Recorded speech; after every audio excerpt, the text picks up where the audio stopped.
Cynllun Edward. Yn gyntaf, mi wna i ymosod ar Ogledd Cymru.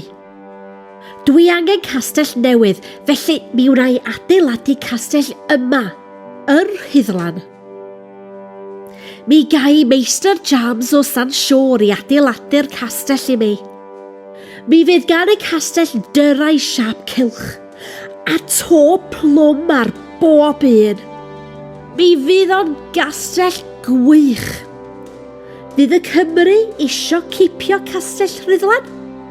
Wrth gwrs y byddan.